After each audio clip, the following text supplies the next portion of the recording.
तमाम महाराष्ट्र प्रेमी बांधवांनो, भगिनींनो आणि मातांनो, माझी भाषणाची सुरुवात बरोबर आहे ना रे? सगळे महाराष्ट्र प्रेमी आहात ना इकडे?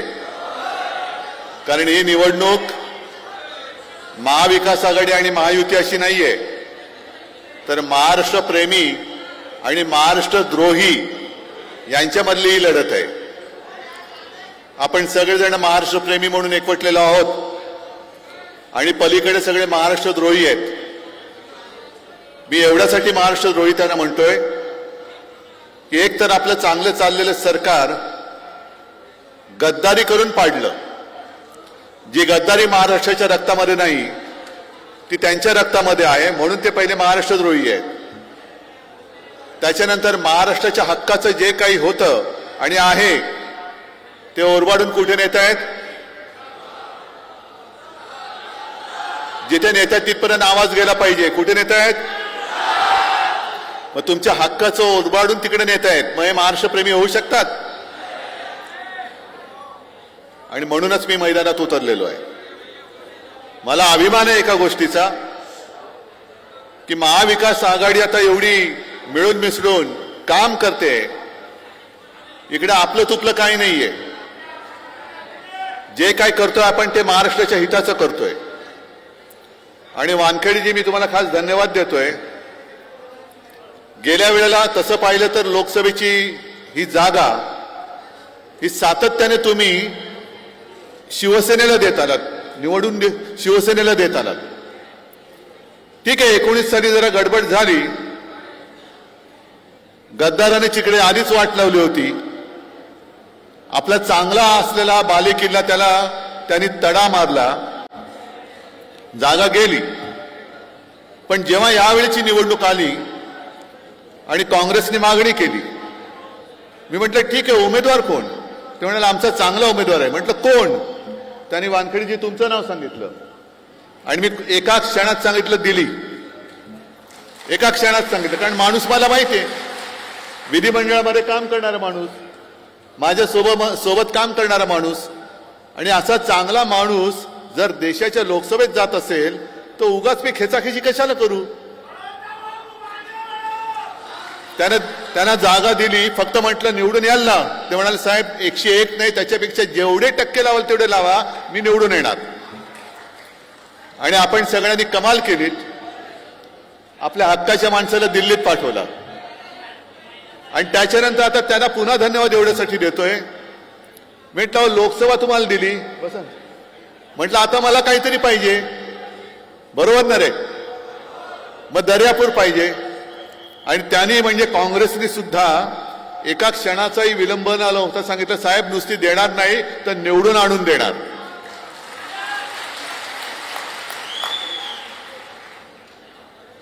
आणि एवढ्या लवकर आपण एकमेकांमध्ये मिळून मिसळून गेलो. मी खरंच तुम्हाला हात जोडून धन्यवाद सांगतोय. धन्यवाद की आव्हान अजूनही संपलेलं नाही. लोकसभेला आपण दाखवून दिलं, महाराष्ट्राने दाखवून दिलं. म्हणजे अगदी छत्रपती शिवाजी महाराजांना अभिमान वाटेल असं कर्तृत्व महाराष्ट्राने दाखवलं. मी तर म्हणेन माजलेल्या सत्ताधाऱ्यांच्या बुडाखाली ठिणगी महाराष्ट्राने पेटवली. महाराष्ट्राने ठिणगी पेटवली. कारण एक काळ असा होता गेले 10 वर्षाचा, आपण सगळे त्यांच्या सोबत होतो. 40च्या वरती खासदार आले होते. आणखीन काय द्यायचं बाकी होतं? खासदार दिले, आमदार दिले, वरची सत्ता दिली, खालची सत्ता दिली. त्यांच्या डोक्यात हवा गेली. मग हवा काढायला नको? हे आपल्यामुळे म्हणजे सर्वसामान्य जनतेच्या आशीर्वादाने हे गॅसचे फुगे जे फुगले आणि वरती वरती आकाशात जायला लागले. टाचणी मारली, आला फुगा खाली. आता पुन्हा एकदा करून दाखवायचंय. एकदा आपण करून दाखवलं. इथले सुद्धा जे काही खासदार होते, कोणत्या बस्तीमध्ये होते, काय होते, तुम्हाला सगळं माहिती आहे. पण एका साध्या व्यक्तीने तुमच्या सगळ्यांच्या आशीर्वादाने तो जो एक गर्व होता, अहंकार होता, मी तर म्हणेन त्याला पायदळी तोडून टाकला, त्याचा सुपडा साफ करून टाकला. हेच कर्तृत्व याही वेळेला करायचंय. पुन्हा एक साधा माणूस आपण दिलेला आहे. गजाननाच्या हातामध्ये मशाल दिलेली आहे आणि समोर कोण उभा आहे? हे ज्याने आपल्याशी गद्दारी केली आहे. बघा कसा मर्दगडी आहे.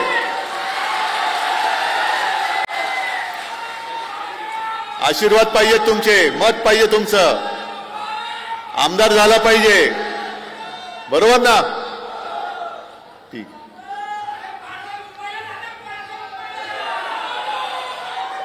मी जिथे जिथे जातोय सभेला मला भाषण करण्याची गरजच लागत नाहीये. लोक तुम्हीच बोलताय, तुम्हीच सांगताय 50 खोके एकदम ओके, गद्दारांना गाडून टाकणार, मशाल पेटवणार, हे सगळे जनताच बोलते. आणि खरंच आहे, गेली 2.5 वर्ष जी आपली जखम या गद्दारीने आपल्या जो वार केला, ती भळभळती जखम घेऊन आपण वाट बघत होतो की कधी एकदा वेळ येते आणि यांचा आम्ही सूड उगवतोय. तो दिवस आता आलेला आहे, 20 तारखेला आलेला आहे.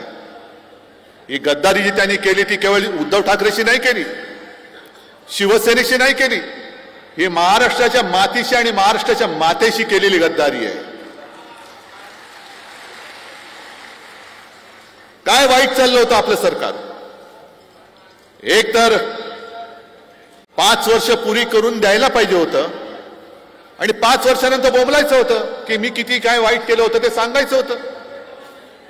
पण 2.5 वर्षाच्या कालखंडामध्ये जे काम आपण करत होतो, मग ते करोनाचं असेल, शेतकऱ्यांची कर्जमुक्ती आपण केली होती की नव्हती?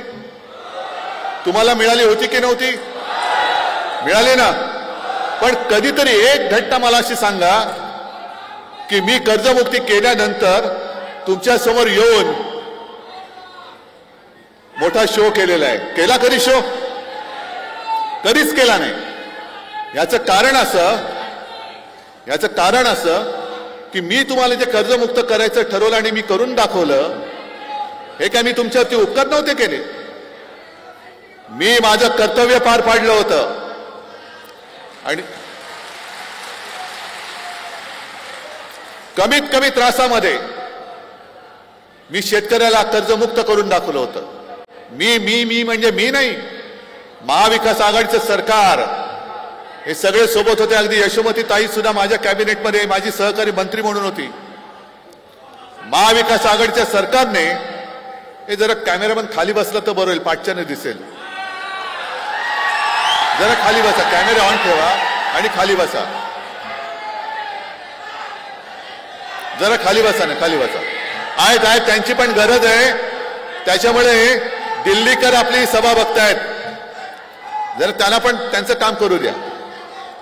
पण मी कधी येऊन अहंकाराने मी केलं की नाही कर्जमुक्त, केले की नाही कर्जमुक्त, ही शेखी करी मिळवली नव्हती मी. कारण मी माझं कर्तव्य केलं. मी काय माझ्या खिशातनं पैसे काढून शेतकऱ्याला कर्जमुक्त नव्हतं केलं. आज जे यांचं चाललेलं आहे, सगळे भाऊ, सगळे म्हणजे काय 3 भाऊ, मग एक देवा भाऊ, एक दाढी भाऊ आणि तिसरा जॅकेट भाऊ. मग यांच्यामध्ये भाऊबंदकी एवढी झालेली आहे. पण एका बाबतीत त्यांचं एक मत आहे, आपण तिघे भाऊ सगळे मिळून महाराष्ट्र खाऊ. महाराष्ट्र गिळतायत, महाराष्ट्र खातायत, ओरबाडतायत. आता भले यांना महिलांसाठी प्रेम आलं असेल, बहीण म्हणून प्रेम आलं असेल, आनंदाची गोष्ट आहे. पण महिलांच्या सुरक्षेचं काय? जे रोज महिलांवरती अत्याचार होण्याच्या घटना घडतायत. एक काही महिन्यांपूर्वी बदलापूरमध्ये इथे जे काही घडलं, ती माता करायचं काय तिने? चिमुरड्या मुलीवरती शाळेमध्ये अत्याचार होतो, मग सुरक्षा आहे कुठे? शाळेमध्ये जर का छोट्या छोट्या मुलींवरती अत्याचार होणार असेल आणि तिच्या आईची तक्रार पोलीस स्टेशन मध्ये गेल्यानंतर कोणी दखल घ्यायला तयार नसेल, तर काय चाटायची तुमची ती 1500 रुपयाची मदत? काय करायचं त्या मदतीचं? आणि म्हणून मी परवाच्या सभेत बोललो की या तिन्ही भावांनी जर का तोंड दाखवण्यासारखं त्यांचं असेल तर त्या माऊलीला जाऊन सांगा, भेटा तिला, जिच्या मुलीवरती अत्याचार झाले ना, तिला जाऊन भेटा आणि सांगा की मी आहे तुझा भाऊ, हे घे 1500. मी पहिलं पायताण काढून तोंड तुमची अशी फोडून काढेल की माझ्या मुलीचं आयुष्य उद्ध्वस्त झालंय आणि तू मला काय लाच देतोस? सुरक्षा नाही, काही नाही, पण अचानकपणाने मी तुझा भाऊ, हे की तुला मी ओवाळणी देतो. हा हे असं नाटक, असं थोतांड हे महाराष्ट्रामध्ये आजपर्यंत कोणी केलेलं नव्हतं. आज मला एक बरं वाटलं की गवई साहेब, राजेंद्रजी, तुम्ही माझ्या व्यासपीठावरती आलात. मला जुने दिवस आठवले. रासू, गवई आणि बाळासाहेब एका व्यासपीठावरती होते. आमचा घरोबा तेव्हापासूनच आहे. आणि रासू साहेब घरी पण यायचे. मी लहान होतो, चर्चा त्यांच्या काय चालायच्या, राजकारण कसं चाललंय, काय चाललंय. पण ते सुद्धा मला दिवस आठवले की बाळासाहेब आणि रासू गवई साहेबांची ती जी मैत्री होती, त्या मैत्रीमध्ये त्यांनी कधी राजकारण येऊ दिलं नाही. आणि सदैव दोघंही एकमेकाचे स्नेही म्हणून उभं राहिले. भले दोन वेगळ्या पक्षात असतील, कदाचित विचारधारा वेगळ्या असतील, पण आज आपण एका व्यासपीठावरती आलेलो आहोत. आपलं उद्दिष्ट एकच आहे की आपला महाराष्ट्र आपल्याला वाचवायचा आहे, महाराष्ट्र वाचवायचा आहे. आणि महाराष्ट्रामधले जे काही संस्कार हे पुसून टाकतायत, सब कुछ मोदी, आणि जी जमीन आहे ती अदानी, नाही चालणार, नाही, अजिबात नाही चालणार. आम्ही चालू देणार नाही. तुमचे हे सगळे जे काही मनसुबे आहेत ते याच निवडणुकीमध्ये आम्ही पातळामध्ये गाडून टाकून त्याच्यावरती आमच्या महाविकास आघाडीचा झेंडा फडकवल्याशिवाय राहणार नाही. आज सगळे शेतकरी इकडे जमलेले आहेत. किती आहेत शेतकरी? सगळेच आहेत. बरं, मग मला खरं उत्तर द्यायचं, तुमच्यापैकी किती जणांना जी आपल्या सरकारने योजना सुरू केली होती, नियमित कर्ज परतफेड करणाऱ्यांना प्रोत्साहनपर 50,000 रुपये, किती जणांना मिळाले? नाही मिळाले नसतील तर असं करायला हात नका वर करू. फोटोवाले म्हणतील बघा यांना मिळाले.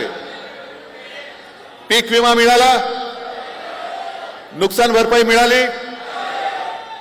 मग आणखीन काय? हमखास भाव, हमी भाव मिळतोय? तुमचा उत्पादनाचा खर्च वाढला की नाही वाढला?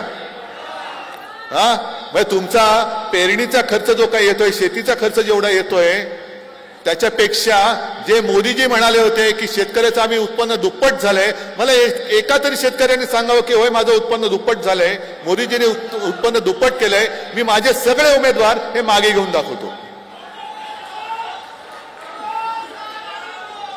बरं, सोयाबीनला जो आपलं सरकार भाव देत होता 1,000-1,200 रुपये, मिळतोय ना तुम्हाला? 1,500 रुपये झालेत, 2,000 झालेत.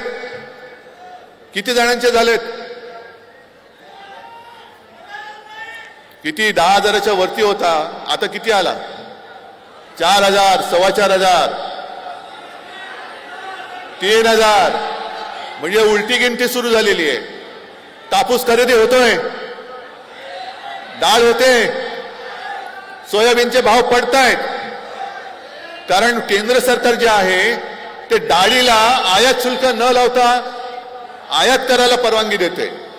सोयाबीनचं सुद्धा तेच चाललेलं आहे. म्हणजे आपल्या डोक्यावरती, आपण इथे अमरावतीत जरी त्यांचा पराभव केला तरी इतरत्र देशामध्ये ते जे काही त्यांना तुटपुंज यश मिळालं, अजूनही ते महाराष्ट्रावरती अन्याय करतायत. परदेशातून डाळी आणतायत, इथल्या माझ्या शेतकऱ्याचा डाळीचा भाव पाडून टाकतायत. परदेशातून तेल आणतायत, इकडे माझ्या सोयाबीनचा भाव पाडून टाकतायत. कापूस असाच चढतोय. खरेदी केंद्र अजून सुरू होत आहेत, नाही होत. खरेदी केंद्र सुरू झालं तर म्हणतात तुझा कापूस ओला आहे. हे भले बसले त्या कापसाच्या गादीवरती राज्य करत, यांच्या गादीतला कापूस आता तुम्हाला काढावा लागेल. गादीतला कापूस काढा पहिल्यांदा. मग काय दिलं काय तुम्ही महाराष्ट्राला? आमचं सरकार तुम्ही पाडलं. मी म्हणे बाळासाहेबांचे विचार सोडले. काय सोडले होते विचार? मी हिंदुत्व सोडलं वाटते तुम्हाला कोणाला? पण यांचं म्हणतील, भाजप जे म्हणेल ते हिंदुत्व मी मानायला तयार नाही, अजिबात तयार नाहीये.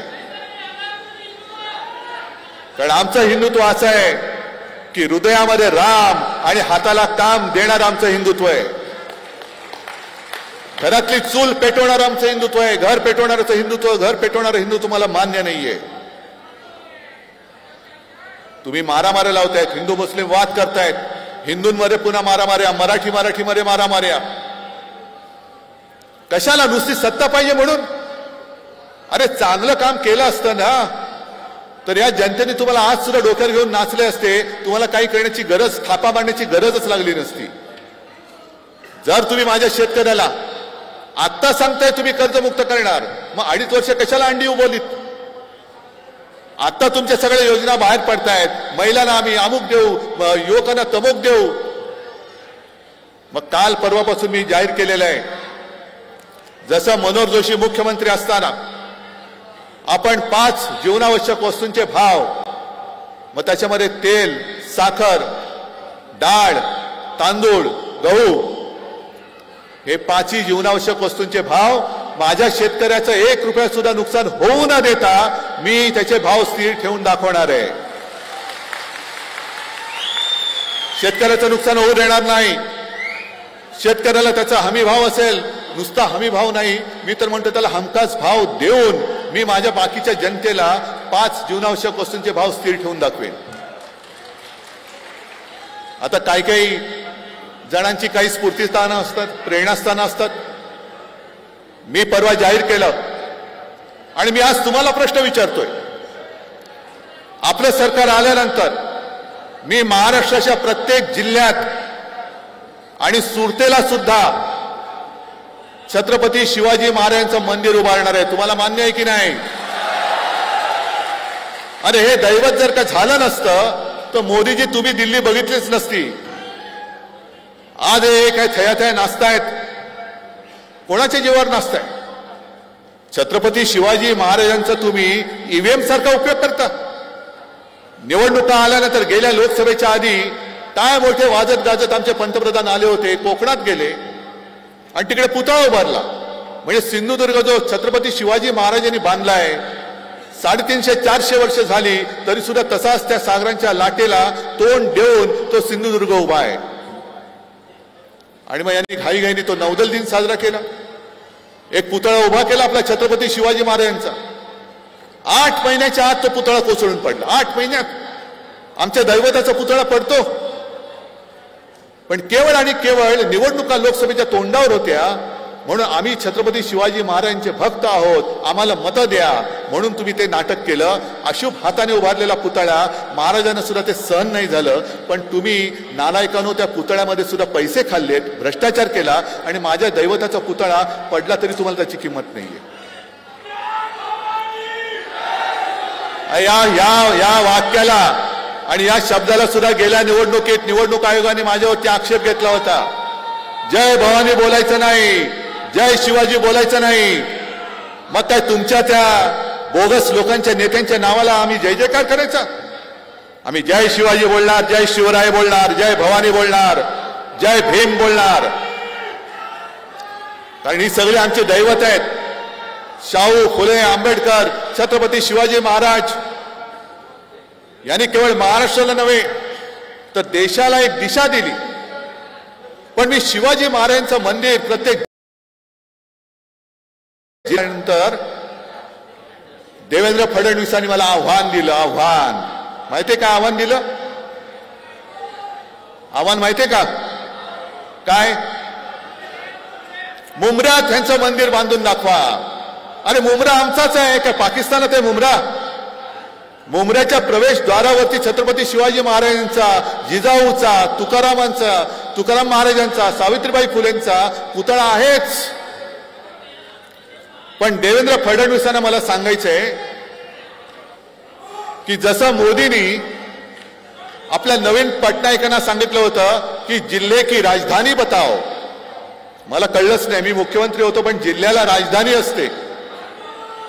तसं फडणवीसांना माहिती नाही की मुंब्रा हे ठाणेमध्ये येतं आणि त्या ठाणे जिल्ह्यामधला एक गद्दार तुम्ही मुख्यमंत्री म्हणून तुमच्या डोक्यावरती बसवला. त्याच्या जिल्ह्यात जर छत्रपती शिवाजी महाराजांचं मंदिर तुम्ही नसाल बांधू शकत तर मी बांधून दाखवतो. आणि गद्दाराच्या हातातनं ते मंदिर होऊ पण शकत नाही.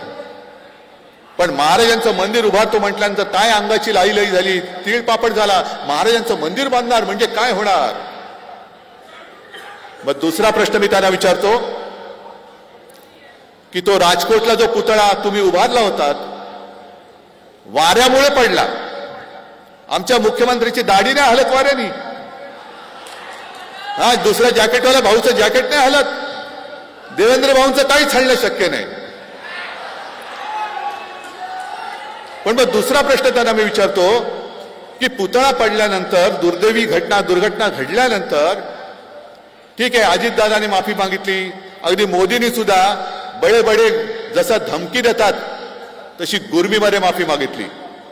पण देवेंद्र फडणवीसांनी अजूनही माफी का मागितली नाही? महाराजांचा पुतळा पडल्यानंतर या प्रश्नाचं उत्तर देवेंद्र फडणवीस तुम्ही पहिलं द्या. काय वाटेल ते बोलायचं? हे असं राजकारण तर चालूच राहील. पण आज मी सकाळी जसं परवापासून मी सुरुवात केली तसं आजपासून मी एक नवीन सुरुवात केलेली आहे. हा एक वचननामा खिशात ठेवील असा त्याचं प्रकाशन मी केलं आणि मग मी तुमच्या समोर आलो. म्हणून मला यायला थोडा उशीर झाला. काल महाविकास आघाडीच्या पंचसूत्रीचं प्रकाशन झालं. जनतेच्या चरणी आम्ही ते सादर केलं. पण मला असं वाटलं की महाविकास आघाडीचा वचननामा जो आहे जाहीरनामा जो आहे त्यातल्या काही गोष्टी आणि अधिक आपल्याला काही गोष्टी वाटतात ह्या माझ्या जनतेला आपण का द्यायचे नाहीत? आणि म्हणून जो महाराष्ट्र आता हे लाचार करायला निघालेले आहेत, एक तर महाराष्ट्राला भिके कंगाल करायला निघालेले आहेत. काय त्यांची एक गोष्ट आहे, बटेंगे तो कटेंगे. अरे बघतो ना कोण काटेंगे, कोण इथे काटायला बघतो मी. पण भाजपचा जो काय अजेंडा आहे कि बटेंगे आणि कटेंगे नहीं, हम महाराष्ट्र को लूटेंगे और हमारे दोस्तों को बांटेंगे. हम बांटने नहीं देंगे, हम लूटने नहीं देंगे. आम्ही तुम्हाला आम्हाला तोडायला देणार, आम्ही तुटू देणार नाही, आम्ही लुटू देणार नाही. माझा महाराष्ट्र मी स्वावलंबी महाराष्ट्र आणि सर्वोत्तम महाराष्ट्र करून दाखवल्याशिवाय राहणार नाही ही शपथ घेऊन मी मैदानात उतरलेलो आहे. आता हे एवढंच जे आहे हे कागदावरती काही छापलेलं नाही, ही माझी वचनं आहेत. आणि त्याला मी मुद्दामून असं म्हटलेलं आहे की कुटुंब प्रमुखाचा वचननामा, तुम्ही मला जे काही कुटुंब प्रमुख मानता, करोनामध्ये तुम्ही मला जी साथ सोबत दिली म्हणून आपण महाराष्ट्र वाचवला. मोदीजींमुळे किंवा फडणवीसांमुळे महाराष्ट्र नाही वाचला, आपल्यामुळे महाराष्ट्र वाचलेला आहे करोनामध्ये. आणि म्हणून मी एक कुटुंब प्रमुख, कारण महाराष्ट्र हे माझं कुटुंब आहे. महाराष्ट्राचं कुटुंब ही माझी जबाबदारी आहे आणि ती एकदा मी घेऊन दाखवले. यापुढे सुद्धा तुमच्या आशीर्वादाने केवळ मुख्यमंत्री म्हणून नाही तर महाराष्ट्रासाठी हिताचं जे जे करणं गरजेचं असेल ते मी केल्याशिवाय राहणार नाही ही शपथ घेऊन मी मैदानात उतरलेलो आहे. मग याच्यात काही गोष्टी आहेत आणि त्याच्यापैकी हा एक नवीन टेक्नॉलॉजी आहे QR कोड. याच्यावरती तुम्ही स्कॅन केलं तर आपला वचननामा जो आहे सविस्तर तुम्हाला वाचायला मिळेल. पण 5 जीवनावश्यक वस्तूंचे भाव जे मी म्हटलं मी स्थिर ठेवणार. छत्रपती शिवाजी महाराजांचं मंदिर मी प्रत्येक जिल्ह्यात बांधणार. त्याचप्रमाणे मुलींना जे शिक्षण मिळते मोफत तसंच मी माझ्या महाराष्ट्राच्या मुलांना सुद्धा मोफत शिक्षण देणार.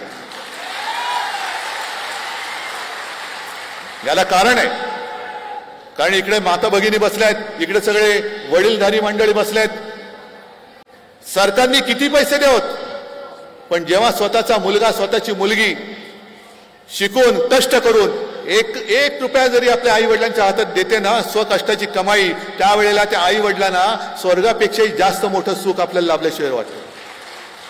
माझ्या मुलांना, माझ्या मुलींना, महाराष्ट्राच्या मुलांना, माझ्या महाराष्ट्रातल्या मुलींना स्वतःच्या पायावर उभं करण्यासाठी जे शिक्षण आज मुलींना मोफत मिळतंय ते सगळं शिक्षण मी मुलांना अगदी उच्च तंत्र शिक्षणापर्यंत सुद्धा मी त्यांना मोफत करून दाखवल्याशिवाय राहणार नाही. शेतकऱ्यांना जर मी मुख्यमंत्री असतो ना तर माझ्या मनात विचार होता की निवडणुकीच्या आधी परत एकदा कर्जमुक्त करायचं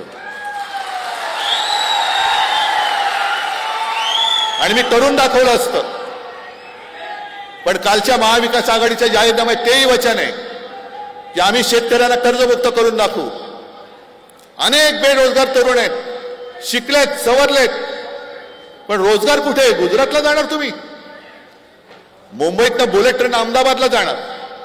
मग महाराष्ट्रातले सगळे तरुण काय मुंबईत येऊन तिकडनं बसून काय अहमदाबादला जाणार नोकरी करायला? रोजगाराचा पत्ता नाही. अरे देवेंद्र फडणवीसांना थोडी तरी लाज वाटायला पाहिजे की नागपूरमध्ये आपण टाटा एअरबसचा जो प्रोजेक्ट आणत होतो तो तरी वाचवायचा होता.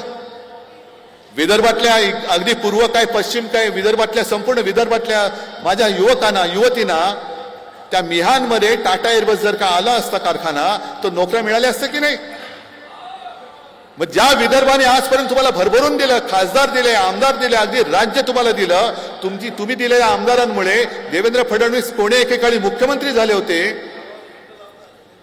त्या विदर्भाची सुद्धा तुम्हाला काही पर्वा नाही. म्हणजे तुम्ही द्या, आम्ही घेणार आणि गुजरातला देणार, देणार आणि गुजरातला देणार, सगळं काही गुजरातला चाललंय. मग माझ्या ह्या तरुण युवकांनी करायचं काय? म्हणून त्यांना रोजगार मिळेपर्यंत 4,000 रुपये महिना हे महाविकास आघाडीचं सरकार त्यांना देणार आहे. महिलांना सुद्धा जी काही योजना सुरू आहे, हे म्हणे आता टीव्हीवरती जाहिराती सुरू आहेत, अरे सरकार बदललं तर आपली योजना बंद होईल. म्हणजे यांच्या मनात पक्का आहे की यांचं सरकार बदलते आणि ते आम्ही बदलणारच. सरकार बदललं तर योजना बंद होईल. बंद नाही होणार. तुमचे 2,000 रुपये वगैरे त्याच्यापेक्षा जास्त 3,000 रुपये आम्ही महिलांना देणार आहोत. सरकारी कर्मचाऱ्यांना जुनी पेन्शन योजना जी त्यांची मागणी आहे ती आम्ही लागू करणार आहोत. अशा अंगणवाडी महिला ज्या आहेत ज्यांनी खूप मोठं काम कोरोनाच्या काळात केलं त्यांचं मानधन आम्ही वाढवणार आहोत. अशा कितीतरी गोष्टी आहेत. या सगळ्या गोष्टी महाविकास आघाडीचं सरकार तुम्हाला देणार आहे. पण तुम्ही मला फक्त एकच गोष्ट द्यायची आहे. देणार आहात तुम्ही? या सगळ्या गोष्टी याच्यात आहेत. एवढ्या सगळ्या गोष्टी महाविकास आघाडीचं सरकार तुम्हाला देणार आहे. पण तुमच्याकडनं मला एकच गोष्ट पाहिजे. देणार आहात काय? तुमचा आशीर्वाद आणि तुमचं मत, ही एकच गोष्ट मला पाहिजे. फक्त एक मत द्या तुमच्याकडनं, सगळ्यांकडनं जेवढे आलेत, आणि तुमच्या कुटुंबाचं प्रत्येक मत हे आपल्या महाविकास आघाडीला द्या. कारण आम्ही लढतोय हे तुमच्या भवितव्यासाठी लढतोय. यावेळेला इकडे थोडंसं एक चोरलेली निशाणी आणि आपली निशाणी याच्यामध्ये संभ्रम निर्माण केला जाईल. कारण त्यांना मतं खेचण्यासाठी नेता कोणच नाही. मोदींचं नाणं आता वापरून वापरून गुळगुळीत झालंय. मोदींच्या फोटोवरती मत मिळत नाही. मग त्यांना आता आपल्या शिवसेना प्रमुखांचा फोटो लावावा लागतोय. संभ्रम निर्माण करतायत. पण आपली निशाणी आता कोणती आहे? पोचले, हृदयात पोचले, घरामध्ये पोचले. आणि शपथपूर्वक तुम्ही मला सांगताय की होय आम्हाला ही मशाल निशाणी कळलेली आहे, आम्हाला पटलेली आहे. आणि मशाल निशाणी मी जाणीवपूर्वक घेतली. कारण हा सगळा खोट्याचा जो काही कारभार चाललेला आहे, हा खोट्याचा कारभार जाळून भस्म करण्यासाठी म्हणून मी मशाल तुमच्या हातात दिलेली आहे. तुम्ही आम्हाला डिवचलात, महाराष्ट्राचा स्वाभिमान डिवचलात, महाराष्ट्राच्या अस्मितेला तुम्ही तुच्छ लेखलात, महाराष्ट्राला तुम्ही तुमचं पायपुसणं समजायला लागलात. याद राखा, छत्रपती शिवरायाचा महाराष्ट्र हातात मशाल घेऊन तुमच्या कारभाराला आम्ही चोड लावून पेटून दिल्याशिवाय राहणार नाही. आणि दर्यापूर आणि अमरावती हा आपला बालेकिल्ला. आणि तुम्ही माझं पक्ष चिन्ह चोरलात. पण बघा ना आज माझ्याबरोबर किती लोक आलीत. तुम्ही एकटे पडलात, बाकी जनता माझ्यासोबत आली. जनता माझ्यासोबत आलेली आहे. आणि आपला उमेदवार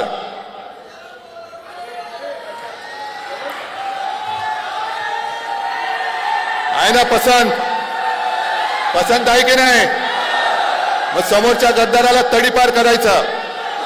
आणि हा मतदारसंघ जो यांनी नासून टाकलेला आहे तो परत एकदा मजबूतीने उभा करायचा. राजेंद्रजी तुमची मदत पाहिजे, वानखेडेजी तुमची मदत पाहिजे, सगळे राष्ट्रवादीचे त्यांची मदत पाहिजे. आणि सगळ्यात मोठं म्हणजे तुमचे आशीर्वाद मला पाहिजेत. ते आशीर्वाद मी मागायला आलेलो आहे. हे आशीर्वाद केवळ आणि केवळ तुमच्या उज्ज्वल भवितव्यासाठी मी मागतोय. आणि ते तुम्ही मला द्याल एवढा आत्मविश्वास बाळगतो आणि आपली रजा घेतो. जय हिंद, जय महाराष्ट्र. यानंतर या ठिकाणी लगेचच प्रदीपजी